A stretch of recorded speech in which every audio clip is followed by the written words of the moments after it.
What's up mga ka-magic and welcome back to my YouTube channel. So may ituturo na naman tayong panibagong magic tricks. Dalawang cotton buds. Yan. Panoorin mga ka-magic, after I perform, ituturo ko ang gimmick kung paano ginagawa. Okay? Just watch and learn. Kukunin ko isang cotton buds at ilagay sa harap. Yan. Tapos, i-push ko lang yan mga ka-magic. Pag na-push niya yan mga ka-magic, automatic, ibaon niya sa ilalim and watch. Kukunin ko to isang cotton buds and look.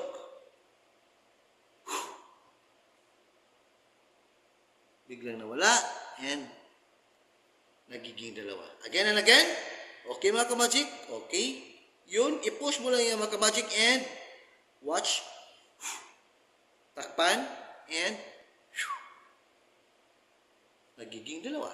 So, ang tutorial mga ka-magic kung paano ginawa ang gimmick is very simple lang. Napakadali lang mga ka-magic. Ganito lang mga ka-magic. Yan. Ipita mo lang yan dyan. Tapos, itong pinakagitna, ang i-push. Gagamitin mo sa pag-push. Push, push, push, push. Pagkatapos, pagdating na yan dyan mga ka-magic, i-push mo papunta sa harap para matumba ang stick. Okay? Galing dyan, push. Matumba ang stick. Then, ipit ng konti, yun.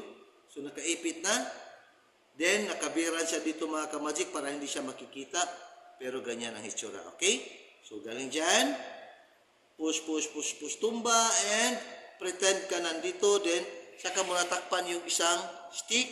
And automatic, biglang nawala at saka nagiging dalawa. So, gawin natin mga ka-magic. Watch and learn. Look mga ka-magic. Watch at biglang mawala ang isang stick. Look and dalawa. So, thanks for watching and see you for the next episode. Magic Tricks Level and Tutorial. Viva Jesus!